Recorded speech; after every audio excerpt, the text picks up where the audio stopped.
नमस्कार, आप सभी का स्वागत करता हूं अपने YouTube चैनल सुरेंद्र सिंह बोरा में। आज बीएड वर्सेस बीटीसी मामले में दो सुनवाइयां माननीय कोर्ट में थी। क्या हुआ, क्या फैसला निकल करके आया, तो आज देखते हैं कि जो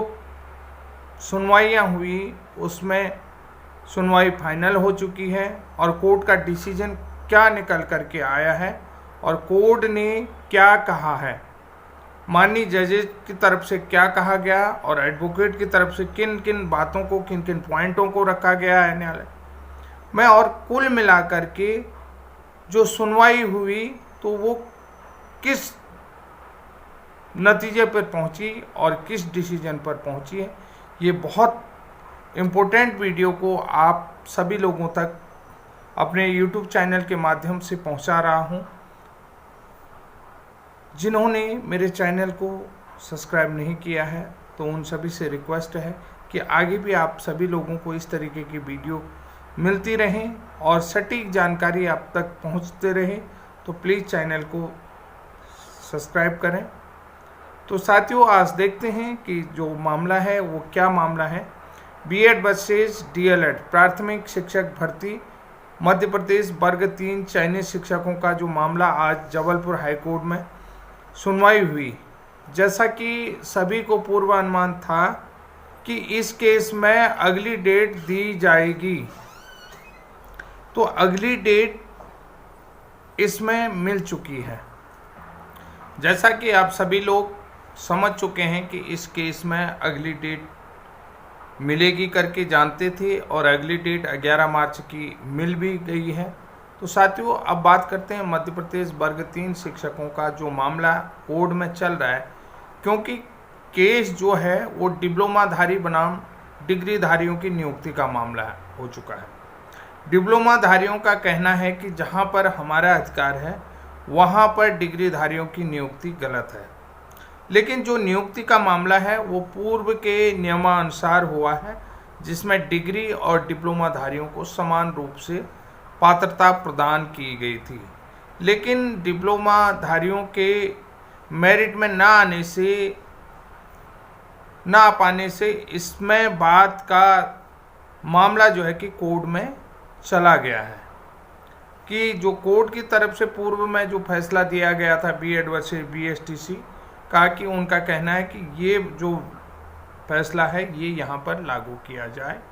लेकिन डिप्लोमाधारियों की जो को नियुक्ति दी जाती है तो बीएड वाले बच्चे जो जॉब कर रहे हैं उनके पक्ष में सरकार खड़ी हो चुकी है। ये भी बात मैं आपको बताना चाहता हूँ। अगर उनका कहना है कि जो सुप्रीम कोर्ट का फैसला है उस आधार पर आप नियुक्तियाँ दी, जबकि ये भर्ती पूर्व की है। यहाँ पर जो बीएड वाले बच्चे जॉब कर रहे हैं तो उनके पक्ष में अब यहाँ पर सरकार आ खड़ी हुई है और सरकार इसे स्पेशल बेंच में सुप्रीम कोर्ट ले चुकी है, यानी कि इसको जो है कि मामले को सुप्रीम कोर्ट ले जा चुकी है। तो कुल मिलाकर के डीएलएड के जो एडवोकेट थे आज यहाँ पर, तो राधिका जलान जी की तरफ से आज एक बात ज़रूर उठाई गई है। उन्होंने जस्टिस शील नागो जी से कहा कि क्या आप सरकार से या अपेक्स कोर्ट से ये रिक्वेस्ट कर सकते हैं कि इस मामले को थोड़ा जल्दी सुना जाए। अगर इसमें जल्दी सुनवाई नहीं होती है तो आगे भी डेट मिलना तय है, जो कि एक जायज़ बात भी थी। और इसमें जो है कि जस्टिस शील नागो जी ने भी कहा कि अभी तो हम इसमें कुछ नहीं कर सकते हैं, अगर आप यही बात अगली सुनवाई में कहेंगी तो निश्चित रूप से इस पर सोचा जाएगा, विचार किया जाएगा और जो माननीय कोर्ट है उसको समझ दिया जाना चाहिए। जो स्पेशल बेंच है सुप्रीम कोर्ट, उसमें जो है कि उसको समय दिया जाना चाहिए और जो समय लेगा तो निश्चित रूप से डिसीजन भी बहुत अच्छा आएगा। साथियों, आज का जो बीएड वर्सेस डीएलएड या डीएड का जो केस जबलपुर हाई कोर्ट में था, जिसको कि जस्टिस शील नागो जी के कोर्ट में सुना गया, जैसा कि आप सभी लोगों को पता है, वर्ग 3 चयनित शिक्षक जो बीएड चयनित शिक्षक हैं उनको निकालो और हमें नौकरी दो, ये इनका आर्गूमेंट है। और जो सुप्रीम कोर्ट का फैसला 11 अगस्त 2023 है, इसको लागू किया जाए जबकि जो राज्य सरकार है जबलपुर हाई कोर्ट से इस मामले को स्पेशल बेंच में सुप्रीम कोर्ट में ले गई है। अब इस मामले में ऑलरेडी सुनवाइयाँ हो रही हैं और यहाँ पर जो है कि clarification and modification application Devesh Sharma की भी लगी हुई है और इसमें ऑलरेडी जो है कि अब मामला सुप्रीम कोर्ट में सुना जा रहा है। तो यहाँ पर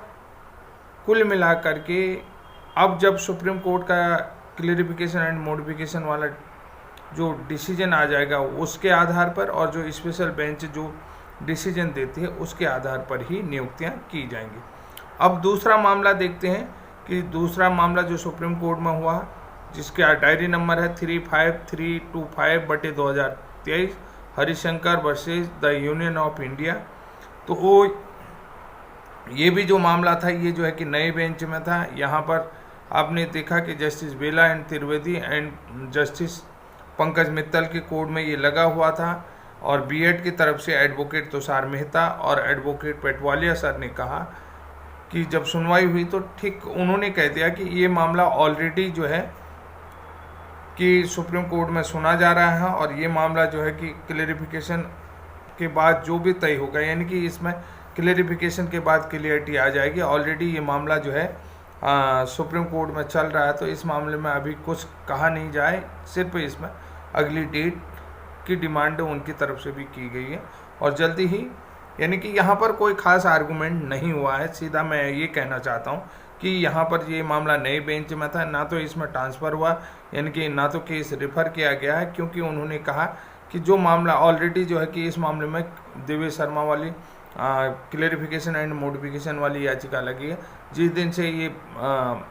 डेट तय हो जाएगी उस दिन से मैटर लागू हो जाएगा। तो निश्चित रूप से यहाँ पर क्लियरिटी आ जाएगी। बाकी अगली डेट इस केस में भी क्या तय की गई है अभी हमें मालूम नहीं है, क्योंकि जल्दी ही इसमें जो है कि केस अपडेट आ जाएगा, यानी कि जो आज का कार्रवाई हुई है, जो भी डिसीजन आया होगा वो स्टेटस पर अपडेट हो जाएगा, आप सभी लोग देख लेंगे। तो साथियों आज के लिए इतना ही, तब तक के लिए जय हिंद, जय उत्तराखंड।